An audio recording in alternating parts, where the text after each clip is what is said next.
ನನ್ನ ಪ್ರಿಯ ದೇಶವಾಸಿಗಳೇ, ನಮಸ್ಕಾರ. ಮನದ ಮಾತಿಗೆ ನಿಮ್ಮೆಲ್ಲರಿಗೂ ಸ್ವಾಗತ. ಪ್ರಸ್ತುತ ಇಡೀ ದೇಶದಲ್ಲಿ ಹಬ್ಬದ ಸಂಭ್ರಮ ತುಂಬಿದೆ. ನಾವೆಲ್ಲರೂ ಕೆಲವು ದಿನಗಳ ಹಿಂದೆ ದೀಪಾವಳಿಯನ್ನು ಆಚರಿಸಿದ್ದೇವೆ. ಈಗ ಹೆಚ್ಚಿನ ಸಂಖ್ಯೆಯ ಜನರು ಛಠ್ ಪೂಜೆಯಲ್ಲಿ ನಿರತರಾಗಿದ್ದಾರೆ. ಮನೆಗಳಲ್ಲಿ ಠೇಕುವಾ ತಯಾರಿಸಲಾಗುತ್ತಿದೆ. ಅಲ್ಲಲ್ಲಿ ಘಾಟ್ಗಳನ್ನು ಅಲಂಕರಿಸಲಾಗುತ್ತಿದೆ. ಮಾರುಕಟ್ಟೆಗಳು ಚಟುವಟಿಕೆಯಿಂದಿವೆ. ಎಲ್ಲೆಡೆ ಭಕ್ತಿ ಭಾವದ ಬಾಂಧವ್ಯ ಮತ್ತು ಸಂಪ್ರದಾಯಗಳ ಸಂಗಮ ಕಂಡುಬರುತ್ತಿದೆ. ಛಠ್ ವ್ರತಾಚರಣೆ ಮಾಡುವ ಮಹಿಳೆಯರು ಈ ಹಬ್ಬಕ್ಕಾಗಿ ನಿಷ್ಠೆ ಹಾಗೂ ಸಮರ್ಪಣಾ ಭಾವದಿಂದ ಮತ್ತು ಅತ್ಯಂತ ಭಕ್ತಿಯಿಂದ ಯಾವ ರೀತಿ ಸಿದ್ಧತೆ ನಡೆಸುತ್ತಾರೋ ಅದು ನಿಜಕ್ಕೂ ಸ್ಫೂರ್ತಿದಾಯಕ. ಸ್ನೇಹಿತರೆ, ಛಠ್ ಎಂಬ ಈ ಅಭೂತಪೂರ್ವ ಆಚರಣೆ ಸಂಸ್ಕೃತಿ, ಪ್ರಕೃತಿ ಮತ್ತು ಸಮಾಜದ ನಡುವಿನ ಗಹನವಾದ ಏಕತೆಯ ಪ್ರತಿಬಿಂಬವಾಗಿದೆ. ಛಠ್ ಘಾಟ್ಗಳ ಮೇಲೆ ಸಮಾಜದ ಪ್ರತಿಯೊಂದು ವರ್ಗದವರು ಒಗ್ಗೂಡಿ ನಿಲ್ಲುತ್ತಾರೆ. ಈ ದೃಶ್ಯವು ಭಾರತದ ಸಾಮಾಜಿಕ ಏಕತೆಗೆ ಅತ್ಯಂತ ಸುಂದರ ಉದಾಹರಣೆಯಾಗಿದೆ. ನೀವು ದೇಶದಲ್ಲಿ ಅಥವಾ ಜಗತ್ತಿನಲ್ಲಿ ಎಲ್ಲೇ ಇದ್ದರೂ ಅವಕಾಶ ಸಿಕ್ಕರೆ ಛಠ್ ಪೂಜೆಯಲ್ಲಿ ಖಂಡಿತ ಭಾಗವಹಿಸಿ ಈ ಅನನ್ಯ ಅನುಭವವನ್ನು ಸ್ವತಃ ಅನುಭವಿಸಿ. ಛಠಿ ಮಾತೆಗೆ ನಾನು ನಮಿಸುತ್ತೇನೆ. ಛಠ್ ಹಬ್ಬದ ಶುಭ ಸಂದರ್ಭದಲ್ಲಿ ನನ್ನ ಎಲ್ಲ ದೇಶವಾಸಿಗಳಿಗೆ, ವಿಶೇಷವಾಗಿ ಬಿಹಾರ, ಜಾರ್ಖಂಡ್ ಮತ್ತು ಪೂರ್ವಾಂಚಲ್ ಜನತೆಗೆ ನನ್ನ ಶುಭಾಶಯಗಳನ್ನು ಕೋರುತ್ತಿದ್ದೇನೆ. ಸ್ನೇಹಿತರೆ, ಈ ಹಬ್ಬದ ಸಂದರ್ಭದಲ್ಲಿ ನಿಮ್ಮೆಲ್ಲರಿಗೂ ನಾನು ಒಂದು ಪತ್ರ ಬರೆಯುವ ಮೂಲಕ ನನ್ನ ಭಾವನೆಗಳನ್ನು ಹಂಚಿಕೊಂಡಿದ್ದೆ. ನನ್ನ ಪತ್ರದಲ್ಲಿ ಹಬ್ಬಗಳನ್ನು ಹಿಂದೆಂದಿಗಿಂತಲೂ ಹೆಚ್ಚು ರೋಮಾಂಚಕವಾಗಿಸಿರುವ ದೇಶದ ಸೌಲಭ್ಯಗಳ ಬಗ್ಗೆ ಮಾತನಾಡಿದ್ದೇನೆ. ನನ್ನ ಪತ್ರಕ್ಕೆ ಪ್ರತಿಕ್ರಿಯೆಯಾಗಿ ದೇಶದ ಅನೇಕ ನಾಗರಿಕರು ನನಗೆ ತಮ್ಮ ಸಂದೇಶಗಳನ್ನು ಕಳುಹಿಸಿಕೊಟ್ಟಿದ್ದಾರೆ. ಆಪರೇಷನ್ ಸಿಂಧೂರ್ ನಿಜಕ್ಕೂ ಪ್ರತಿಯೊಬ್ಬ ಭಾರತೀಯನನ್ನೂ ಹೆಮ್ಮೆಯಿಂದ ಬೀಗುವಂತೆ ಮಾಡಿದೆ. ಈ ಬಾರಿ ಮಾವೋವಾದಿ ಭಯೋತ್ಪಾದನೆಯ ಕಗ್ಗತ್ತಲೆಯಲ್ಲಿ ಮುಳುಗಿದ್ದ ಪ್ರದೇಶಗಳಲ್ಲಿಯೂ ಸಹ ಆನಂದದ ದೀಪಗಳನ್ನು ಬೆಳಗಿಸಲಾಯಿತು. ತಮ್ಮ ಮಕ್ಕಳ ಭವಿಷ್ಯಕ್ಕೆ ಅಪಾಯ ತಂದೊಡ್ಡಿದ್ದ ಮಾವೋವಾದಿ ಭಯೋತ್ಪಾದನೆಯನ್ನು ಜನರು ಬುಡಸಮೇತ ನಿರ್ಮೂಲನೆ ಮಾಡಲು ಬಯಸುತ್ತಾರೆ. GST ಉಳಿತಾಯ ಉತ್ಸವದ ಬಗ್ಗೆ ಕೂಡ ಜನರಲ್ಲಿ ಉತ್ಸಾಹ ತುಂಬಿದೆ. ಈ ಬಾರಿ ಹಬ್ಬಗಳ ಸಮಯದಲ್ಲಿ ಮತ್ತೊಂದು ಆಹ್ಲಾದಕರ ಸಂಗತಿ ಕಂಡುಬಂದಿದೆ. ಮಾರುಕಟ್ಟೆಗಳಲ್ಲಿ ಸ್ಥಳೀಯ ವಸ್ತುಗಳ ಖರೀದಿ ಗಮನಾರ್ಹವಾಗಿ ಹೆಚ್ಚಾಗಿದೆ. ನನಗೆ ಕಳುಹಿಸಿರುವ ಸಂದೇಶಗಳಲ್ಲಿ ಜನರು ಈ ಬಾರಿ ತಾವು ಯಾವ ಸ್ಥಳೀಯ ಉತ್ಪನ್ನಗಳನ್ನು ಖರೀದಿಸಿದ್ದೇವೆ ಎಂದು ಕೂಡ ಹೇಳಿದ್ದಾರೆ. ಸ್ನೇಹಿತರೆ, ನನ್ನ ಪತ್ರದಲ್ಲಿ ಖಾದ್ಯ ತೈಲ ಸೇವನೆಯಲ್ಲಿ 10% ಕಡಿತವನ್ನು ಮಾಡುವ ಕುರಿತು ಆಗ್ರಹಿಸಿದ್ದೆ ಮತ್ತು ಜನರು ಇದಕ್ಕೆ ಕೂಡ ತುಂಬ ಸಕಾರಾತ್ಮಕವಾಗಿ ಪ್ರತಿಕ್ರಿಯಿಸಿದ್ದಾರೆ. ಸ್ನೇಹಿತರೆ, ಸ್ವಚ್ಛತೆ ಮತ್ತು ನೈರ್ಮಲ್ಯ ಕಾಪಾಡಿಕೊಳ್ಳುವ ಪ್ರಯತ್ನಗಳ ಬಗ್ಗೆಯೂ ಸಹ ನನಗೆ ಅನೇಕ ಸಂದೇಶಗಳು ಬಂದಿವೆ. ಅತ್ಯಂತ ಸ್ಫೂರ್ತಿದಾಯಕವಾಗಿರುವ ದೇಶದ ವಿಭಿನ್ನ ನಗರಗಳ ರೋಚಕ ಗಾಥೆಗಳನ್ನು ನಿಮ್ಮೊಂದಿಗೆ ನಾನು ಹಂಚಿಕೊಳ್ಳಲು ಬಯಸುತ್ತೇನೆ. ಛತ್ತೀಸ್ಗಢದ ಅಂಬಿಕಾಪುರದಲ್ಲಿ ನಗರದಿಂದ ಪ್ಲಾಸ್ಟಿಕ್ ತ್ಯಾಜ್ಯವನ್ನು ಸ್ವಚ್ಛಗೊಳಿಸಲು ಒಂದು ವಿಶಿಷ್ಟ ಉಪಕ್ರಮವನ್ನು ಕೈಗೊಳ್ಳಲಾಗಿದೆ. ಅಂಬಿಕಾಪುರದಲ್ಲಿ ಗಾರ್ಬೇಜ್ ಕೆಫೆಗಳನ್ನು ತೆರೆಯಲಾಗಿದೆ. ಈ ಕೆಫೆಗಳು ಪ್ಲಾಸ್ಟಿಕ್ ತ್ಯಾಜ್ಯವನ್ನು ತರುವ ಜನರಿಗೆ ಇಲ್ಲಿ ಹೊಟ್ಟೆ ತುಂಬ ಊಟವನ್ನು ಒದಗಿಸುತ್ತವೆ. 1 ಕಿಲೋಗ್ರಾಂ ಪ್ಲಾಸ್ಟಿಕ್ ತರುವವರಿಗೆ ಮಧ್ಯಾಹ್ನದ ಊಟ ಅಥವಾ ರಾತ್ರಿ ಭೋಜನ ಮತ್ತು 0.5 ಕಿಲೋಗ್ರಾಂ ತರುವವರಿಗೆ ಉಪಹಾರ ಇಲ್ಲಿ ದೊರಕುತ್ತದೆ. ಅಂಬಿಕಾಪುರ ಮಹಾನಗರ ಪಾಲಿಕೆ ಈ ಕೆಫೆಗಳನ್ನು ನಡೆಸುತ್ತಿದೆ. ಸ್ನೇಹಿತರೆ, ಬೆಂಗಳೂರಿನಲ್ಲಿ ಎಂಜಿನಿಯರ್ ಕಪಿಲ್ ಶರ್ಮಾ ಕೂಡ ಇದೇ ರೀತಿಯ ಸಾಧನೆಯನ್ನು ಮಾಡಿದ್ದಾರೆ. ಬೆಂಗಳೂರನ್ನು ಕೆರೆಕಟ್ಟೆಗಳ ನಗರ ಎಂದು ಕರೆಯಲಾಗುತ್ತದೆ. ಕಪಿಲ್ ಇಲ್ಲಿನ ಕೆರೆಗಳನ್ನು ಪುನರುಜ್ಜೀವನಗೊಳಿಸುವ ಅಭಿಯಾನವನ್ನು ಪ್ರಾರಂಭಿಸಿದ್ದಾರೆ. ಕಪಿಲ್ ಅವರ ತಂಡವು ಬೆಂಗಳೂರು ಮತ್ತು ಸುತ್ತಮುತ್ತಲಿನ ಪ್ರದೇಶಗಳಲ್ಲಿ 40 ಬಾವಿಗಳು ಮತ್ತು 6 ಕೆರೆಗಳನ್ನು ಪುನರುಜ್ಜೀವನಗೊಳಿಸಿದ್ದಾರೆ. ತಮ್ಮ ಧ್ಯೇಯ ಸಾಧನೆಗೆ ಅವರು ಉದ್ದಿಮೆಗಳು ಮತ್ತು ಸ್ಥಳೀಯ ನಿವಾಸಿಗಳನ್ನು ಸಹ ತೊಡಗಿಸಿಕೊಂಡಿರುವುದು ಗಮನಾರ್ಹವಾದಂಥ ಸಂಗತಿ. ಅವರ ಸಂಘಟನೆಯು ಮರ ನೆಡುವ ಅಭಿಯಾನದಲ್ಲೂ ತೊಡಗಿಸಿಕೊಂಡಿದೆ. ಸ್ನೇಹಿತರೆ, ಅಂಬಿಕಾಪುರ ಮತ್ತು ಬೆಂಗಳೂರಿನ ಈ ಸ್ಫೂರ್ತಿದಾಯಕ ಉದಾಹರಣೆಗಳು ದೃಢ ನಿಶ್ಚಯವಿದ್ದಾಗ ಬದಲಾವಣೆ ಖಂಡಿತ ಸಾಧ್ಯ ಎಂದು ಸಾಬೀತುಪಡಿಸುತ್ತದೆ. ಸ್ನೇಹಿತರೆ, ಬದಲಾವಣೆಯನ್ನು ತರುವ ಪ್ರಯತ್ನದ ಮತ್ತೊಂದು ಉದಾಹರಣೆಯನ್ನು ನಾನು ನಿಮ್ಮೊಂದಿಗೆ ಹಂಚಿಕೊಳ್ಳಲು ಬಯಸುತ್ತೇನೆ. ನಿಮ್ಮೆಲ್ಲರಿಗೂ ತಿಳಿದಿರುವಂತೆ ಪರ್ವತಗಳು ಮತ್ತು ಬಯಲು ಪ್ರದೇಶಗಳಲ್ಲಿ ಕಾಡುಗಳು ಇರುತ್ತವೆ ಮತ್ತು ಈ ಕಾಡುಗಳು ಮಣ್ಣನ್ನು ಸವಕಳಿಯಾಗದಂತೆ ಹಿಡಿದಿಟ್ಟುಕೊಳ್ಳುತ್ತವೆ. ಕರಾವಳಿಯುದ್ದಕ್ಕೂ ಮ್ಯಾಂಗ್ರೋವ್ಗಳು ಇದೇ ರೀತಿಯ ಪ್ರಾಮುಖ್ಯತೆಯನ್ನು ಹೊಂದಿವೆ. ಮ್ಯಾಂಗ್ರೋವ್ಗಳು ಸಮುದ್ರದ ಉಪ್ಪು ನೀರು ಮತ್ತು ಜೌಗು ಭೂಮಿಯಲ್ಲಿ ಬೆಳೆಯುತ್ತವೆ. ಇವು ಸಮುದ್ರ ಪರಿಸರ ವ್ಯವಸ್ಥೆಯ ಪ್ರಮುಖ ಭಾಗವಾಗಿದೆ. ಸುನಾಮಿ ಅಥವಾ ಚಂಡಮಾರುತಗಳಂತಹ ವಿಪತ್ತುಗಳ ಸಮಯದಲ್ಲಿ ಈ ಮ್ಯಾಂಗ್ರೋವ್ಗಳು ಬಹಳ ಸಹಾಯಕರವಾಗಿವೆ. ಸ್ನೇಹಿತರೆ, ಮ್ಯಾಂಗ್ರೋವ್ಗಳ ಮಹತ್ವವನ್ನು ಅರಿತ ಗುಜರಾತ್ ಅರಣ್ಯ ಇಲಾಖೆ ವಿಶೇಷ ಅಭಿಯಾನವನ್ನು ಕೈಗೊಂಡಿದೆ. 5 ವರ್ಷಗಳ ಹಿಂದೆ ಅರಣ್ಯ ಇಲಾಖೆಯ ತಂಡಗಳು ಅಹಮದಾಬಾದ್ ಬಳಿಯ ಧೋಲೇರಾದಲ್ಲಿ ಮ್ಯಾಂಗ್ರೋವ್ಗಳ ನಾಟಿಗೆ ಮುಂದಾಯಿತು. ಇಂದು ಧೋಲೇರಾ ಕರಾವಳಿಯಲ್ಲಿ 3,500 ಹೆಕ್ಟೇರ್ಗಳಲ್ಲಿ ಮ್ಯಾಂಗ್ರೋವ್ಗಳು ಹರಡಿಕೊಂಡಿವೆ. ಈ ಮ್ಯಾಂಗ್ರೋವ್ಗಳ ಪ್ರಭಾವವು ದೇಶದಾದ್ಯಂತ ಗೋಚರಿಸುತ್ತದೆ. ಪರಿಸರ ವ್ಯವಸ್ಥೆಯಲ್ಲಿ ಡಾಲ್ಫಿನ್ಗಳ ಸಂಖ್ಯೆ ಹೆಚ್ಚಾಗಿದೆ. ಏಡಿಗಳು ಮತ್ತು ಇತರ ಜಲಚರಗಳು ಸಹ ಹೆಚ್ಚಿವೆ. ಇದಲ್ಲದೆ ವಲಸೆ ಹಕ್ಕಿಗಳು ಈಗ ಹೆಚ್ಚಿನ ಸಂಖ್ಯೆಯಲ್ಲಿ ಬರುತ್ತಿವೆ. ಇದು ಪರಿಸರದ ಮೇಲೆ ಸಕಾರಾತ್ಮಕವಾದಂತಹ ಪರಿಣಾಮವನ್ನು ಬೀರಿದೆ. ಅಷ್ಟೇ ಅಲ್ಲ, ಧೋಲೇರಾದ ಮೀನು ಕೃಷಿಕರಿಗೂ ಕೂಡ ಇದರಿಂದ ಪ್ರಯೋಜನವಾಗಿದೆ. ಸ್ನೇಹಿತರೆ, ಧೋಲೇರಾ ಜೊತೆಗೆ ಗುಜರಾತ್ನ ಕಚ್ನಲ್ಲಿ ಕೂಡ ಮ್ಯಾಂಗ್ರೋವ್ ಪ್ಲಾಂಟೇಷನ್ ಪೂರ್ಣ ಪ್ರಮಾಣದಲ್ಲಿ ನಡೆಯುತ್ತಿದೆ. ಕೋರಿ ಕ್ರೀಕ್ನಲ್ಲಿ ಮ್ಯಾಂಗ್ರೋವ್ ಲರ್ನಿಂಗ್ ಸೆಂಟರ್ ಸಹ ಸ್ಥಾಪಿಸಲಾಗಿದೆ. ಸ್ನೇಹಿತರೆ, ಸಸ್ಯಗಳು ಮತ್ತು ಮರ ಗಿಡಗಳ ವಿಶೇಷ ಗುಣವೇ ಇದಾಗಿದೆ.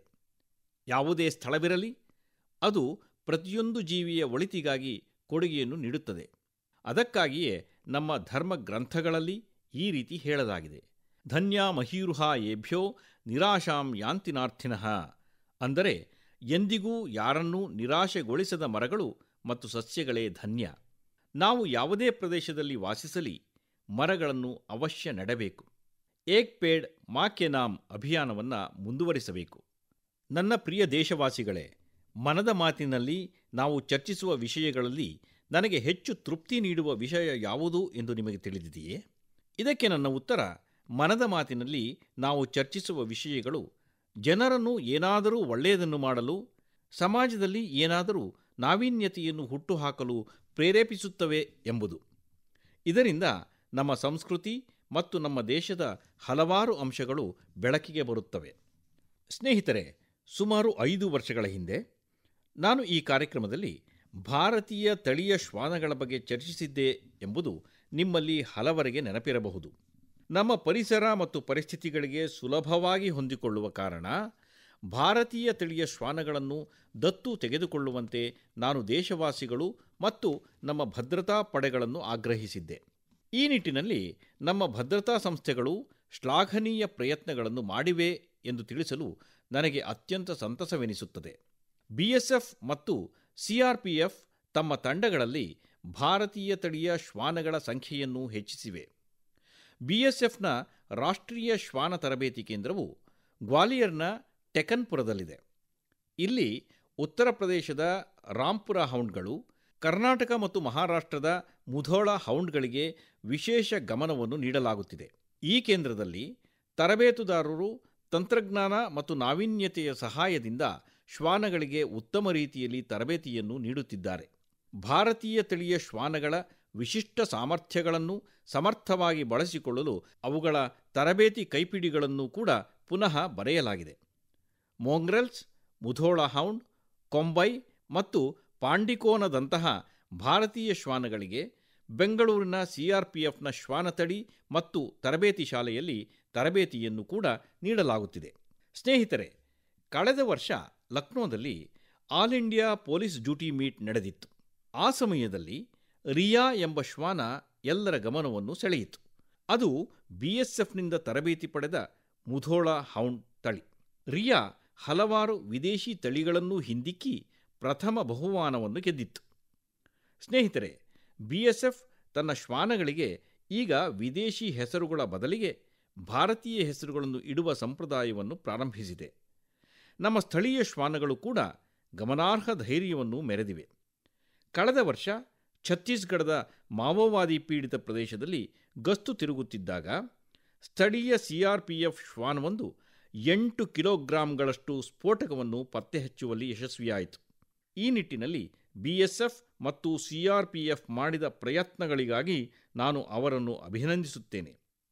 ಅಂದಹಾಗೆ ನಾನು ಅಕ್ಟೋಬರ್ 31 ನಿರೀಕ್ಷೆಯಲ್ಲಿದ್ದೇನೆ. ಅಂದು ಉಕ್ಕಿನ ಮನುಷ್ಯ ಸರ್ದಾರ್ ಪಟೇಲ್ ಅವರ ಜಯಂತಿ. ಪ್ರತಿ ವರ್ಷ ಈ ಸಂದರ್ಭದಲ್ಲಿ ಗುಜರಾತ್ನ ಏಕ್ತಾ ನಗರದಲ್ಲಿರುವ ಸ್ಟ್ಯಾಚ್ಯೂ ಆಫ್ ಯುನಿಟಿ ಏಕತಾ ಪ್ರತಿಮೆಯ ಬಳಿ ಹಲವಾರು ವಿಶೇಷ ಕಾರ್ಯಕ್ರಮಗಳನ್ನು ಆಯೋಜಿಸಲಾಗುತ್ತದೆ.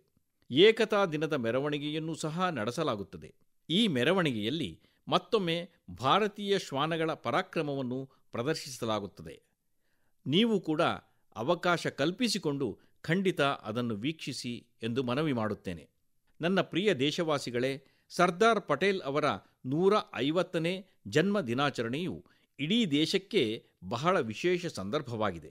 ಸರ್ದಾರ್ ಪಟೇಲ್ ಆಧುನಿಕ ಕಾಲಘಟ್ಟದ ಮಹಾನ್ ವ್ಯಕ್ತಿಗಳಲ್ಲಿ ಒಬ್ಬರಾಗಿದ್ದಾರೆ. ಅವರ ಅತ್ಯುನ್ನತ ವ್ಯಕ್ತಿತ್ವದಲ್ಲಿ ಅನೇಕ ಗುಣಗಳು ಮಿಳಿತವಾಗಿದ್ದವು.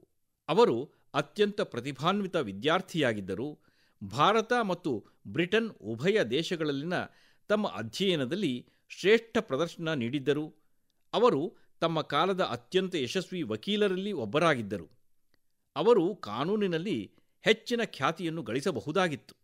ಆದರೆ ಗಾಂಧೀಜಿಯವರಿಂದ ಪ್ರೇರಿತರಾಗಿ ಸ್ವಾತಂತ್ರ್ಯ ಚಳುವಳಿಗೆ ತಮ್ಮನ್ನು ತಾವು ಸಂಪೂರ್ಣವಾಗಿ ಅರ್ಪಿಸಿಕೊಂಡು ಬಿಟ್ಟರು. ಖೇಡಾ ಸತ್ಯಾಗ್ರಹದಿಂದ ಹಿಡಿದು ಬೋರ್ಸಾದ್ ಸತ್ಯಾಗ್ರಹದವರೆಗೆ ಹಲವಾರು ಚಳುವಳಿಗಳಿಗೆ ಅವರು ನೀಡಿದ ಕೊಡುಗೆಗಳು ಇಂದಿಗೂ ಸ್ಮರಣೀಯವಾಗಿವೆ. ಅಹಮದಾಬಾದ್ ಪುರಸಭೆಯ ಮುಖ್ಯಸ್ಥರಾಗಿ ಅವರ ಆಡಳಿತ ಅವಧಿಯು ಒಂದು ಐತಿಹಾಸಿಕವಾದಂಥ ಸಂದರ್ಭವಾಗಿತ್ತು. ಸ್ವಚ್ಛತೆ ಮತ್ತು ಉತ್ತಮ ಆಡಳಿತಕ್ಕೆ ಅವರು ಹೆಚ್ಚಿನ ಆದ್ಯತೆಯನ್ನು ನೀಡಿದರು. ಉಪಪ್ರಧಾನಿ ಮತ್ತು ಗೃಹ ಸಚಿವರಾಗಿ ಅವರ ಕೊಡುಗೆಗಳಿಗೆ ನಾವೆಲ್ಲರೂ ಋಣಿಯಾಗಿರುತ್ತೇವೆ. ಸ್ನೇಹಿತರೆ, ಸರ್ದಾರ್ ಪಟೇಲ್ ಭಾರತದ ಬ್ಯೂರೋಕ್ರೆಟಿಕ್ ಫ್ರೇಮ್ವರ್ಕ್ಗೆ ಒಂದು ಬಲವಾದ ಅಡಿಪಾಯವನ್ನು ಹಾಕಿದರು. ಅವರು ದೇಶದ ಏಕತೆ ಮತ್ತು ಸಮಗ್ರತೆಗೆ ಅಪ್ರತಿಮ ಪ್ರಯತ್ನವನ್ನು ಮಾಡಿದರು. ಅಕ್ಟೋಬರ್ 31ರಂದು ಸರ್ದಾರ್ ಸಾಹೇಬ್ ಅವರ ಜಯಂತಿಯ ನಿಮಿತ್ತ ದೇಶಾದ್ಯಂತ ನಡೆಯುವ ರನ್ ಫಾರ್ ಯೂನಿಟಿಯಲ್ಲಿ ನೀವೆಲ್ಲರೂ ಭಾಗವಹಿಸಿ, ಕೇವಲ ನೀವು ಮಾತ್ರವಲ್ಲ, ಎಲ್ಲರೊಂದಿಗೆ ಒಗ್ಗೂಡಿ ಭಾಗವಹಿಸಿ ಎಂದು ನಾನು ಆಗ್ರಹಿಸುತ್ತೇನೆ. ಇದು ಯುವ ಜಾಗೃತಿಗೆ ಒಂದು ಅವಕಾಶವಾಗಬೇಕು. ಏಕತಾ ಓಟವು ಏಕತೆಯನ್ನು ಬಲಪಡಿಸುತ್ತದೆ. ಇದು ಭಾರತವನ್ನು ಒಗ್ಗೂಡಿಸಿದ ಆ ಮಹಾನ್ ಚೇತನಕ್ಕೆ ನಾವು ನೀಡುವ ನಿಜವಾದ ಗೌರವವಾಗಿದೆ. ನನ್ನ ಪ್ರೀತಿಯ ದೇಶಬಾಂಧವರೇ, ಚಹಾದೊಂದಿಗೆ ನನ್ನ ನಂಟು ನಿಮಗೆಲ್ಲರಿಗೂ ತಿಳಿದೇ ಇದೆ. ಆದರೆ ಇಂದು ಮನದ ಮಾತಿನಲ್ಲಿ ಕಾಫಿಯ ಬಗ್ಗೆ ಮಾತನಾಡಬಾರದೇಕೆ ಎಂದು ನನಗನ್ನಿಸಿತು. ನಿಮಗೆ ನೆನಪಿರಬಹುದು, ಕಳೆದ ವರ್ಷ ನಾವು ಮನದ ಮಾತಿನಲ್ಲಿ ಅರೇಕಾ ಕಾಫಿಯ ಬಗ್ಗೆ ಮಾತನಾಡಿದ್ದೆವು. ಕೆಲವು ದಿನಗಳ ಹಿಂದೆ ಒಡಿಶಾದ ಹಲವರು ನನ್ನೊಂದಿಗೆ ಕೊರಾಪುಟ್ ಕಾಫಿಯ ಬಗ್ಗೆ ತಮ್ಮ ಅನಿಸಿಕೆಗಳನ್ನು ಹಂಚಿಕೊಂಡಿದ್ದರು. ಅವರು ನನಗೆ ಪತ್ರವನ್ನು ಬರೆದು ಮನದ ಮಾತಿನಲ್ಲಿ ಕೊರಾಪುಟ್ ಕಾಫಿಯ ಬಗ್ಗೆ ಮಾತನಾಡಬೇಕೆಂದು ಕೇಳಿದ್ದರು. ಸ್ನೇಹಿತರೆ, ಕೊರಾಪುಟ್ ಕಾಫಿ ಅದ್ಭುತ ರುಚಿಯನ್ನು ಹೊಂದಿದೆ ಎಂದು ನಾನು ಕೇಳಿದ್ದೇನೆ. ಅಷ್ಟೇ ಅಲ್ಲ, ರುಚಿಯ ಜೊತೆಯಲ್ಲಿ ಕಾಫಿ ಕೃಷಿಯು ಜನರಿಗೆ ಪ್ರಯೋಜನವನ್ನೂ ನೀಡುತ್ತಿದೆ. ಕೊರಾಪುಟ್ನಲ್ಲಿ ಕೆಲವರು ಸ್ವಯಂ ಉತ್ಸಾಹದಿಂದ ಕಾಫಿ ಕೃಷಿಯನ್ನು ಮಾಡುತ್ತಿದ್ದಾರೆ. ಕಾರ್ಪೊರೇಟ್ ಜಗತ್ತಿನಲ್ಲಿ ಒಳ್ಳೆಯ ಹುದ್ದೆಯಲ್ಲಿ ಕೆಲಸ ಮಾಡುತ್ತಿದ್ದರು. ಆದರೆ ಅವರು ಕಾಫಿಯನ್ನು ಎಷ್ಟೊಂದು ಇಷ್ಟಪಡುತ್ತಿದ್ದರೆಂದರೆ ಈ ಕ್ಷೇತ್ರಕ್ಕೆ ಕಾಲಿಟ್ಟರು ಮತ್ತು ಈಗ ಯಶಸ್ಸಿನೊಂದಿಗೆ ಇದರಲ್ಲಿ ಕೆಲಸವನ್ನು ಮಾಡುತ್ತಿದ್ದಾರೆ. ಕಾಫಿಯಿಂದಾಗಿ ತಮ್ಮ ಜೀವನದಲ್ಲಿ ಸಂತೋಷಕರ ಬದಲಾವಣೆ ಕಂಡುಕೊಂಡ ಅನೇಕ ಮಹಿಳೆಯರೂ ಕೂಡ ಇದ್ದಾರೆ. ಕಾಫಿಯಿಂದಾಗಿ ಅವರಿಗೆ ಜೀವನದಲ್ಲಿ ಮನ್ನಣೆ ಹಾಗೂ ಸಮೃದ್ಧಿ ಎರಡೂ ಕೂಡ ದೊರೆತಿವೆ. ನಿಜ ಹೇಳಬೇಕೆಂದರೆ ಕೊರಾಪುಟ್ ಕಾಫಿ ನಿಜಕ್ಕೂ ಅತ್ಯಂತ ಸ್ವಾದಿಷ್ಟವಾಗಿದೆ. ಇದು ಒಡಿಶಾದ ಗೌರವವಾಗಿದೆ. ಸ್ನೇಹಿತರೆ, ವಿಶ್ವಾದ್ಯಂತ ಭಾರತದ ಕಾಫಿ ಬಹಳ ಜನಪ್ರಿಯವಾಗುತ್ತಿದೆ. ಕರ್ನಾಟಕದ ಚಿಕ್ಕಮಗಳೂರು, ಕೊಡಗು ಮತ್ತು ಹಾಸನವೇ ಆಗಲಿ, ತಮಿಳುನಾಡಿನಲ್ಲಿ ಪಳನಿ, ಶೌರಾಯ್, ನೀಲಗಿರಿ ಮತ್ತು ಅಣ್ಣಾಮಲೈ ಪ್ರದೇಶಗಳೇ ಆಗಲಿ, ಕರ್ನಾಟಕ ತಮಿಳುನಾಡು ಗಡಿ ಭಾಗದಲ್ಲಿರುವ ಬಿಳಿಗಿರಿ ಪ್ರದೇಶವಾಗಿರಲಿ ಅಥವಾ ಕೇರಳದ ವೈನಾಡು, ತಿರುವಾಂಕೂರ್ ಮತ್ತು ಮಲಬಾರ್ ವಿಭಾಗಗಳೇ ಆಗಲಿ, ಭಾರತದ ಕಾಫಿಯ ವೈವಿಧ್ಯತೆ ನೋಡಲು ಬಹಳ ಅದ್ಭುತವೆನಿಸುತ್ತದೆ. ನಮ್ಮ ದೇಶದ ಈಶಾನ್ಯ ಭಾಗವೂ ಕೂಡ ಕಾಫಿ ಕೃಷಿಯಲ್ಲಿ ಪ್ರಗತಿ ಸಾಧಿಸುತ್ತಿದೆ ಎಂದು ನನಗೆ ತಿಳಿದು ಬರುತ್ತಿದೆ. ಇದರಿಂದಾಗಿ ಭಾರತೀಯ ಕಾಫಿಯ ಖ್ಯಾತಿ ಹೆಚ್ಚಾಗುತ್ತಿದೆ. ಆದ್ದರಿಂದಲೇ ಕಾಫಿ ಪ್ರಿಯರು ಹೀಗೆನ್ನುತ್ತಾರೆ: ಭಾರತದ ಕಾಫಿ ಎಂದರೆ ಅದು ಅತ್ಯುತ್ತಮವಾದ ಕಾಫಿ. ಇದನ್ನು ಭಾರತದಲ್ಲಿಯೇ ತಯಾರಿಸಲಾಗುತ್ತದೆ ಮತ್ತು ಜಗತ್ತು ಅದನ್ನು ಪ್ರೀತಿಸುತ್ತದೆ. ನನ್ನ ಪ್ರೀತಿಯ ದೇಶಬಾಂಧವರೇ, ಈಗ ಮನದ ಮಾತಿನಲ್ಲಿ ನಿಮ್ಮೆಲ್ಲರ ಹೃದಯಗಳಿಗೆ ತುಂಬ ಹತ್ತಿರವಾದ ವಿಷಯದ ಬಗ್ಗೆ ಈಗ ಮಾತನಾಡೋಣ. ಈ ವಿಷಯವೆಂದರೆ ಅದು ನಮ್ಮ ರಾಷ್ಟ್ರೀಯ ಹಾಡು, ಭಾರತದ ರಾಷ್ಟ್ರೀಯ ಹಾಡು, ಅಂದರೆ ವಂದೇ ಮಾತರಂ. ಈ ಗೀತೆಯ ಮೊದಲ ಪದವೇ ನಮ್ಮ ಹೃದಯಗಳಿಗೆ ಭಾವನೆಗಳ ಮಹಾಪೂರವನ್ನೇ ಉಂಟು ಮಾಡುತ್ತದೆ. ವಂದೇ ಮಾತರಂ ಎಂಬ ಒಂದೇ ಪದದಲ್ಲಿ ಹಲವಾರು ಭಾವನೆಗಳು ಮತ್ತು ಅಪಾರ ಶಕ್ತಿ ಒಳಗೊಂಡಿದೆ. ಇದು ಭಾರತ ಮಾತೆಯ ವಾತ್ಸಲ್ಯವನ್ನು ನಾವು ಸಹಜವಾಗಿಯೇ ಅನುಭವಿಸುವಂತೆ ಮಾಡುತ್ತದೆ. ಭಾರತ ಮಾತೆಯ ಮಕ್ಕಳಾಗಿ ನಮ್ಮ ಜವಾಬ್ದಾರಿಗಳನ್ನು ಸಹ ಇದು ನಮಗೆ ನೆನಪಿಗೆ ತರುತ್ತದೆ. ಕಠಿಣ ಪರಿಸ್ಥಿತಿಗಳಲ್ಲಿ ವಂದೇ ಮಾತರಂ ಪಠಣವು 1.4 ಶತಕೋಟಿ ಭಾರತೀಯರ ಮನಸ್ಸನ್ನು ಏಕತೆಯ ಶಕ್ತಿಯಿಂದ ತುಂಬುತ್ತದೆ. ಸ್ನೇಹಿತರೆ, ದೇಶಭಕ್ತಿ, ಭಾರತ ಮಾತೆಯ ಮೇಲಿನ ಪ್ರೀತಿ ಪದಗಳಿಗೆ ಮೀರಿದ ಭಾವನೆಯಾದರೆ, ವಂದೇ ಮಾತರಂ ಆ ಅಮೂರ್ತ ಭಾವನೆಗೆ ಸಾಕಾರ ಸ್ವರವನ್ನು ನೀಡುವ ಗೀತೆಯಾಗಿದೆ. ಈ ಗೀತೆಯನ್ನು ಬಂಕಿಮಚಂದ್ರ ಚಟ್ಟೋಪಾಧ್ಯಾಯ ಅವರು ಶತಮಾನಗಳ ಗುಲಾಮಗಿರಿಯಿಂದ ನಲುಗಿ ಹೋಗಿದ್ದ ಭಾರತದಲ್ಲಿ ಹೊಸ ಪ್ರಾಣಶಕ್ತಿಯನ್ನು ತುಂಬಲು ರಚಿಸಿದ್ದಾರೆ. ವಂದೇ ಮಾತರಂ 19ನೇ ಶತಮಾನದಲ್ಲಿ ಬರೆಯಲಾಗಿದ್ದರೂ ಅದರ ಚೈತನ್ಯವು ಸಾವಿರಾರು ವರ್ಷಗಳಷ್ಟು ಹಳೆಯದಾದ ಭಾರತದ ಅಮರ ಪ್ರಜ್ಞೆಯೊಂದಿಗೆ ಜೋಡಣೆಯಾಗಿತ್ತು.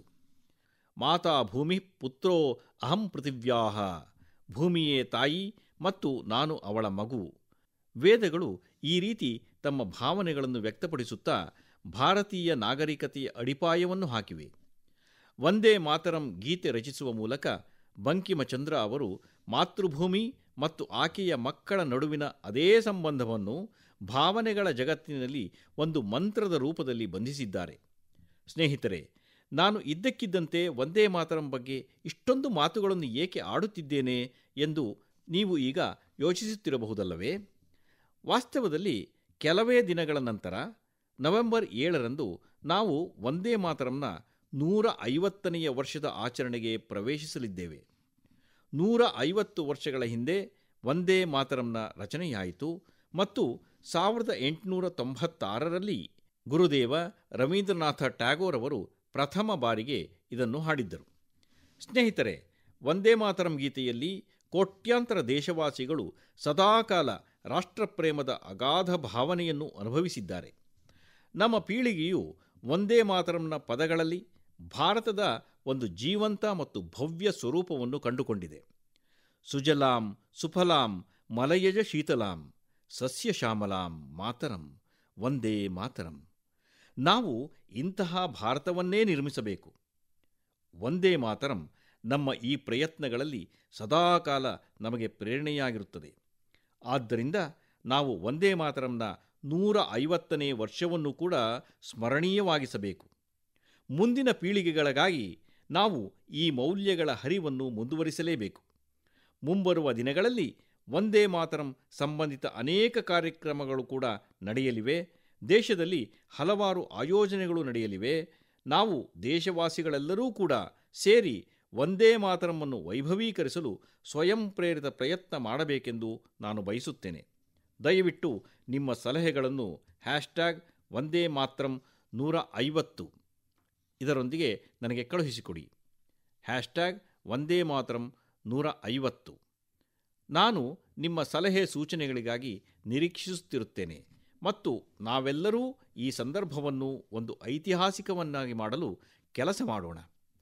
ನನ್ನ ಪ್ರೀತಿಯ ದೇಶಬಾಂಧವರೇ, ಸಂಸ್ಕೃತ ಎಂಬ ಪದ ಕೇಳುತ್ತಿದ್ದಂತೆಯೇ ನಮ್ಮ ಮನದಲ್ಲಿ ಬರುವ ವಿಷಯಗಳೆಂದರೆ ನಮ್ಮ ಧರ್ಮಗ್ರಂಥ, ವೇದ, ಉಪನಿಷತ್ತು, ಪುರಾಣ, ಶಾಸ್ತ್ರ, ಪ್ರಾಚೀನ ಜ್ಞಾನವಿಜ್ಞಾನ, ಅಧ್ಯಾತ್ಮ ಮತ್ತು ದರ್ಶನಶಾಸ್ತ್ರ. ಆದರೆ ಒಂದಾನೊಂದು ಕಾಲದಲ್ಲಿ ಇವುಗಳೊಂದಿಗೆ ಸಂಸ್ಕೃತ ಜನರ ಸಂಭಾಷಣೆಯ ಭಾಷೆಯೂ ಕೂಡ ಆಗಿತ್ತು. ಆ ಕಾಲದಲ್ಲಿ ಅಧ್ಯಯನ ಮತ್ತು ಸಂಶೋಧನೆಗಳು ಸಂಸ್ಕೃತದಲ್ಲಿಯೇ ನಡೆಯುತ್ತಿದ್ದವು. ನಾಟಕ ಪ್ರದರ್ಶನಗಳು ಕೂಡ ಸಂಸ್ಕೃತದಲ್ಲಿಯೇ ನಡೆಯುತ್ತಿದ್ದವು. ಆದರೆ ದೌರ್ಭಾಗ್ಯವಶಾತ್ ಗುಲಾಮಗಿರಿಯ ಕಾಲಘಟ್ಟದಲ್ಲಿ ಮತ್ತು ಸ್ವಾತಂತ್ರ್ಯಾನಂತರವೂ ಕೂಡ ಸಂಸ್ಕೃತ ಭಾಷೆಯು ನಿರಂತರವಾಗಿ ನಿರ್ಲಕ್ಷ್ಯಕ್ಕೆ ಗುರಿಯಾಯಿತು. ಈ ಕಾರಣದಿಂದಾಗಿ ಯುವ ಪೀಳಿಗೆಯಲ್ಲಿ ಸಂಸ್ಕೃತ ಭಾಷೆಯಲ್ಲಿ ಆಕರ್ಷಣೆ ಕಡಿಮೆಯಾಗುತ್ತಾ ಬಂತು. ಆದರೆ ಸ್ನೇಹಿತರೆ, ಈಗ ಕಾಲ ಬದಲಾಗುತ್ತಿದೆ. ಹೀಗಾಗಿ ಸಂಸ್ಕೃತದ ಸಮಯ ಕೂಡ ಬದಲಾಗುತ್ತಿದೆ. ಸಂಸ್ಕೃತಿ ಮತ್ತು ಸಾಮಾಜಿಕ ಮಾಧ್ಯಮಗಳ ಜಗತ್ತು ಸಂಸ್ಕೃತಕ್ಕೆ ಒಂದು ಹೊಸ ಜೀವವನ್ನು ತುಂಬಿದೆ. ಇತ್ತೀಚಿನ ದಿನಗಳಲ್ಲಿ ಯುವಜನತೆ ಸಂಸ್ಕೃತಕ್ಕೆ ಸಂಬಂಧಿಸಿದ ಆಸಕ್ತಿದಾಯಕವಾದ ಕೆಲಸಗಳನ್ನು ಕೂಡ ಮಾಡುತ್ತಿದ್ದಾರೆ. ನೀವು ಸಾಮಾಜಿಕ ಮಾಧ್ಯಮಕ್ಕೆ ಭೇಟಿ ನೀಡಿದರೆ ಯುವಜನತೆ ಸಂಸ್ಕೃತ ಭಾಷೆಯಲ್ಲಿ ಮತ್ತು ಅದರ ಬಗ್ಗೆ ಮಾತನಾಡುವ ಅನೇಕ ರೀಲ್ಗಳನ್ನು ಕೂಡ ನೀವು ನೋಡಬಹುದು. ಕೆಲವರಂತೂ ತಮ್ಮ ಸೋಷಿಯಲ್ ಮೀಡಿಯಾ ಚಾನಲ್ ಮೂಲಕ ಸಂಸ್ಕೃತ ಭಾಷೆಯನ್ನೂ ಕಲಿಸುತ್ತಿದ್ದಾರೆ ಕೂಡ. ಈ ರೀತಿಯ ಓರ್ವ ಯುವಕ ಕಂಟೆಂಟ್ ಕ್ರಿಯೇಟರ್ ಸೋದರ ಯಶ್ ಸಾಲುಂಕೆ. ಯಶ್ ಅವರ ವಿಶಿಷ್ಟ ಪ್ರತಿಭೆಯೆಂದರೆ ಅವರು ಕಂಟೆಂಟ್ ಕ್ರಿಯೇಟರ್ ಮತ್ತು ಕ್ರಿಕೆಟಿಗ ಎರಡೂ ಆಗಿದ್ದಾರೆ. ಸಂಸ್ಕೃತದಲ್ಲಿ ಮಾತನಾಡುತ್ತಾ ಕ್ರಿಕೆಟ್ ಆಡುವ ಅವರ ರೀಲ್ಗಳಿಗೆ ಉತ್ತಮ ಪ್ರತಿಕ್ರಿಯೆ ವ್ಯಕ್ತವಾಗಿದೆ. ಕೇಳಿ. ಪಶ್ಯತು ಅಹಂ ಕಥಂ ಕ್ರೀಡಾಮಿ. ದೇವರಾಜ ಸೇವ್ಯಮಾನ ಪಾವನಾಂಗ್ರಿ ಪಂಕಜಂ ತ್ಯಾಲಯಜ್ಞ ಸೂತ್ರಮಿಂದು ಶೇಖರಂ ಕೃಪಾಕರಂ. ಪ್ರಾತಃ ನೂತನಂ ಕಂದುಕಂ ಗೃಹ್ಣಾತು. ನಾರದಾದಿ ಯೋಗಿ ವೃಂದವಂತಿತಂ ದಿಗಂಬರಂ. ಇಮಂ ಕಂದುಕಂ ಸಾವಧಾನೇನ ಪಶ್ಯ ಚ ಷಟಕಾಯ ತಾಡಯ. ಆಶಿಕಾಪುರಾಧಿನಾಥ ಕಾಲಭೈರವಂ ಭಜೆ ಕಾಲಭೈರವಂ ಭಜೆ. ಸ್ನೇಹಿತರೆ, ಕಮಲಾ ಮತ್ತು ಜಾಹ್ನವಿ ಎಂಬ ಈ ಇಬ್ಬರು ಸಹೋದರಿಯರ ಕೆಲಸವೂ ಅತ್ಯುತ್ತಮವಾಗಿದೆ. ಅವರು ಆಧ್ಯಾತ್ಮಿಕತೆ, ತತ್ವಶಾಸ್ತ್ರ ಮತ್ತು ಸಂಗೀತದ ಕುರಿತು ವಿಷಯಗಳನ್ನು ಅಂದರೆ ಕಂಟೆಂಟ್ಗಳನ್ನು ರಚಿಸುತ್ತಾರೆ. ಇನ್ನೊಬ್ಬ ಯುವಕನ ಇನ್ಸ್ಟಾಗ್ರಾಮ್ನ ಚಾನಲ್ ಸಂಸ್ಕೃತ ಛಾತ್ರೋಹಂ ಎಂಬುದಾಗಿದೆ. ಈ ಚಾನಲ್ ನಡೆಸುವ ಯುವ ಸ್ನೇಹಿತ ಸಂಸ್ಕೃತಕ್ಕೆ ಸಂಬಂಧಿಸಿದ ಮಾಹಿತಿಯನ್ನು ಒದಗಿಸುವುದಲ್ಲದೆ ಸಂಸ್ಕೃತದಲ್ಲಿ ಹಾಸ್ಯಮಯ ವಿಡಿಯೋಗಳನ್ನು ಸಹ ರಚಿಸುತ್ತಾರೆ. ಯುವಜನತೆ ಸಂಸ್ಕೃತದ ಈ ವಿಡಿಯೋವನ್ನು ಬಹಳ ಇಷ್ಟಪಡುತ್ತಾರೆ. ನಿಮ್ಮಲ್ಲಿ ಹಲವರು ಸಮಷ್ಟಿಯ ವಿಡಿಯೋಗಳನ್ನು ಕೂಡ ನೋಡಿರಬಹುದು. ಸಮಷ್ಟಿ ತಮ್ಮ ಹಾಡುಗಳನ್ನು ಸಂಸ್ಕೃತದಲ್ಲಿ ವಿಭಿನ್ನ ಶೈಲಿಗಳಲ್ಲಿ ಪ್ರಸ್ತುತಪಡಿಸುತ್ತಾರೆ. ಮತ್ತೊಬ್ಬ ಯುವಕ ಭಾವೇಶ್ ಭೀಮನಾಥನಿ. ಭಾವೇಶ್ ಸಂಸ್ಕೃತ ಶ್ಲೋಕಗಳು, ಆಧ್ಯಾತ್ಮಿಕ ದರ್ಶನಶಾಸ್ತ್ರ ಮತ್ತು ತತ್ವಗಳ ಬಗ್ಗೆ ಮಾತನಾಡುತ್ತಾರೆ. ಸ್ನೇಹಿತರೆ, ಭಾಷೆ ಎನ್ನುವುದು ಯಾವುದೇ ನಾಗರಿಕತೆಯ ಮೌಲ್ಯಗಳು ಮತ್ತು ಸಂಪ್ರದಾಯಗಳನ್ನು ಹೊಂದಿದೆ. ಸಂಸ್ಕೃತವು ಸಾವಿರಾರು ವರ್ಷಗಳಿಂದ ಈ ಕರ್ತವ್ಯವನ್ನು ಪೂರೈಸಿದೆ. ಕೆಲವು ಯುವಕರು ಈಗ ಸಂಸ್ಕೃತವನ್ನು ಭಾಷೆಗಾಗಿ ತಮ್ಮ ಕರ್ತವ್ಯವನ್ನು ಪೂರೈಸುತ್ತಿರುವುದನ್ನು ನೋಡಲು ಅತ್ಯಂತ ಸಂತೋಷವೆನಿಸುತ್ತದೆ. ನನ್ನ ಪ್ರೀತಿಯ ದೇಶವಾಸಿಗಳೇ, ನಾನು ಈಗ ನಿಮ್ಮನ್ನು ಸ್ವಲ್ಪ ಫ್ಲಾಶ್ ಬ್ಯಾಕ್ಗೆ ಕರೆದುಕೊಂಡು ಹೋಗುತ್ತೇನೆ. 20ನೇ ಶತಮಾನದ ಆರಂಭದ ಸಮಯವನ್ನು ಸ್ವಲ್ಪ ಊಹಿಸಿಕೊಳ್ಳಿ. ಆಗ ಸ್ವಾತಂತ್ರ್ಯದ ಭರವಸೆ ಎಲ್ಲಿಯೂ ಸ್ವಲ್ಪವೂ ಮಾತ್ರವೂ ಕಂಡುಬರುತ್ತಿರಲಿಲ್ಲ. ಬ್ರಿಟಿಷರು ಭಾರತದಾದ್ಯಂತ ಶೋಷಣೆಯ ಎಲ್ಲ ಮಿತಿಗಳನ್ನು ಕೂಡ ಮೀರಿದ್ದರು ಮತ್ತು ಹೈದರಾಬಾದ್ನ ದೇಶಭಕ್ತರ ಮೇಲಿನ ದಬ್ಬಾಳಿಕೆ ಇನ್ನೂ ಭಯಾನಕವಾಗಿತ್ತು. ಕ್ರೂರ ಮತ್ತು ನಿರ್ದಯ ನಿಜಾಮನ ದೌರ್ಜನ್ಯಗಳನ್ನು ಸಹಿಸಿಕೊಳ್ಳುವಂತೆ ಅವರು ಒತ್ತಾಯಿಸಲ್ಪಟ್ಟರು. ಬಡವರು, ಸೌಲಭ್ಯವಂಚಿತರು ಮತ್ತು ಬುಡಕಟ್ಟು ಸಮುದಾಯಗಳ ಮೇಲಿನ ದೌರ್ಜನ್ಯಗಳಿಗೆ ಯಾವುದೇ ಮಿತಿ ಇರಲಿಲ್ಲ. ಅವರ ಭೂಮಿಯನ್ನು ಬಲವಂತವಾಗಿ ಕಿತ್ತುಕೊಳ್ಳಲಾಗುತ್ತಿತ್ತು. ಜೊತೆಯಲ್ಲೇ ಅತ್ಯಂತ ಹೆಚ್ಚಿನ ತೆರಿಗೆಯನ್ನೂ ಕೂಡ ಹೇರಲಾಗುತ್ತಿತ್ತು. ಒಂದು ವೇಳೆ ಅವರು ಈ ಅನ್ಯಾಯವನ್ನು ವಿರೋಧಿಸಿದರೆ ಅವರ ಕೈಗಳನ್ನು ಕೂಡ ಕತ್ತರಿಸಲಾಗುತ್ತಿತ್ತು. ಸ್ನೇಹಿತರೆ, ಇಂತಹ ಕಠಿಣ ಸಮಯದಲ್ಲಿ ಸುಮಾರು 20 ವರ್ಷ ವಯೋಮಾನದ ಓರ್ವ ಯುವಕ ಈ ಅನ್ಯಾಯದ ವಿರುದ್ಧ ಸಿಡಿದೆದ್ದು ನಿಂತ. ಇಂದು ನಾನು ಒಂದು ವಿಶೇಷ ಕಾರಣಕ್ಕಾಗಿ ಈ ಯುವಕನ ಬಗ್ಗೆ ಮಾತನಾಡುತ್ತಿದ್ದೇನೆ.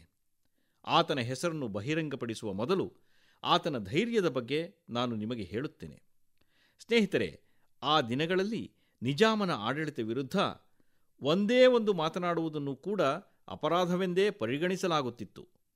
ಆ ಯುವಕ ಸಿದ್ದಿಕಿ ಎಂಬ ನಿಜಾಮನ ಅಧಿಕಾರಿಗೆ ಬಹಿರಂಗವಾಗಿ ಸವಾಲು ಹಾಕಿದ್ದ.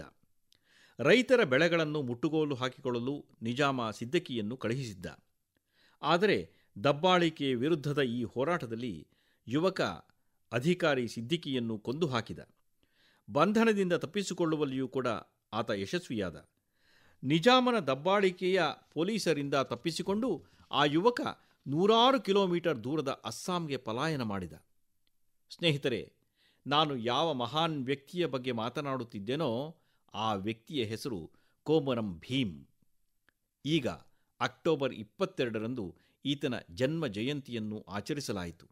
ಕೋಮರಂ ಭೀಮ್ ಹೆಚ್ಚು ಕಾಲ ಬದುಕಲಿಲ್ಲ. ಕೇವಲ 40 ವರ್ಷಗಳ ಕಾಲ ಮಾತ್ರ ಜೀವಿಸಿದ್ದರು. ಆದರೆ ತಮ್ಮ ಜೀವಿತಾವಧಿಯಲ್ಲಿ ಅವರು ಅಸಂಖ್ಯಾತ ಜನರ ಮೇಲೆ, ವಿಶೇಷವಾಗಿ ಬುಡಕಟ್ಟು ಸಮುದಾಯದ ಮೇಲೆ ಅಳಿಸಲಾಗದ ಛಾಪನ್ನು ಮೂಡಿಸಿದರು.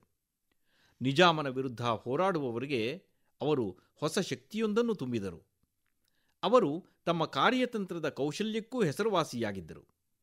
ಅವರು ನಿಜಾಮನ ಅಧಿಕಾರಕ್ಕೆ ಗಮನಾರ್ಹ ಸವಾಲನ್ನು ಕೂಡ ಒಡ್ಡಿದ್ದರು. 1940ರಲ್ಲಿ ನಿಜಾಮನ ಜನರು ಈತನನ್ನು ಹತ್ಯೆಗೈದರು. ಈತನ ಬಗ್ಗೆ ಹೆಚ್ಚು ಹೆಚ್ಚು ಮಾಹಿತಿ ತಿಳಿದುಕೊಳ್ಳಲು ಪ್ರಯತ್ನಿಸಬೇಕೆಂದು ನಾನು ಯುವಜನರಲ್ಲಿ ಮನವಿ ಮಾಡುತ್ತೇನೆ. ಕೋಮರಂ ಭೀಮ್ ಅವರಿಗೆ ನನ್ನ ವಿನಮ್ರ ಪ್ರಣಾಮಗಳು. ಅವರು ಜನರ ಹೃದಯಗಳಲ್ಲಿ ಸದಾಕಾಲ ಜೀವಿಸಿರುತ್ತಾರೆ. ಸ್ನೇಹಿತರೆ, ಮುಂದಿನ ತಿಂಗಳ 15ನೇ ತಾರೀಖಿನಂದು ನಾವು ಜನಜಾತೀಯ ಗೌರವ ದಿನ ಆಚರಿಸಲಿದ್ದೇವೆ. ಇದು ಭಗವಾನ್ ಬಿರ್ಸಾ ಮುಂಡಾ ಅವರ ಜಯಂತಿಯ ಶುಭ ಸಂದರ್ಭವಾಗಿದೆ. ಭಗವಾನ್ ಬಿರ್ಸಾ ಮುಂಡಾ ಅವರಿಗೆ ನಾನು ಗೌರವ ನಮನಗಳನ್ನು ಸಲ್ಲಿಸುತ್ತೇನೆ. ರಾಷ್ಟ್ರದ ಸ್ವಾತಂತ್ರ್ಯ ಮತ್ತು ಬುಡಕಟ್ಟು ಸಮುದಾಯದ ಹಕ್ಕುಗಳಿಗಾಗಿ ಅವರು ಮಾಡಿದ ಕೆಲಸ ಅನುಪಮವಾದದ್ದು. ಜಾರ್ಖಂಡ್ನ ಭಗವಾನ್ ಬಿರ್ಸಾ ಮುಂಡಾ ಅವರ ಉಲಿಹಾತು ಗ್ರಾಮಕ್ಕೆ ಭೇಟಿ ನೀಡುವ ಅವಕಾಶವೂ ನನಗೆ ದೊರೆತದ್ದು ನನ್ನ ಪಾಲಿನ ಅದೃಷ್ಟವೇ ಆಗಿದೆ. ನಾನು ಅಲ್ಲಿನ ಮಣ್ಣನ್ನು ನನ್ನ ಹಣೆಯ ಮೇಲೆ ಧರಿಸಿ ನಮನವನ್ನು ಸಲ್ಲಿಸಿದ್ದೇನೆ. ಭಗವಾನ್ ಬಿರ್ಸಾ ಮುಂಡಾ ಮತ್ತು ಕೋಮರಂ ಭೀಮ್ನಂತೆ ನಮ್ಮ ಬುಡಕಟ್ಟು ಸಮುದಾಯಗಳಲ್ಲಿ ಇನ್ನೂ ಅನೇಕ ಮಹಾನ್ ವ್ಯಕ್ತಿಗಳು ಇದ್ದಾರೆ. ಅವರ ಬಗ್ಗೆ ಖಂಡಿತವಾಗಿಯೂ ಓದಬೇಕೆಂದು, ತಿಳಿದುಕೊಳ್ಳಬೇಕೆಂದು ನಾನು ನಿಮ್ಮಲ್ಲಿ ಮನವಿ ಮಾಡುತ್ತೇನೆ. ನನ್ನ ಪ್ರೀತಿಯ ದೇಶವಾಸಿಗಳೇ, ಮನದ ಮಾತಿಗಾಗಿ ನನಗೆ ನೀವು ಕಳುಹಿಸಿರುವ ಅನೇಕ ಸಂದೇಶಗಳು ದೊರೆಯುತ್ತವೆ.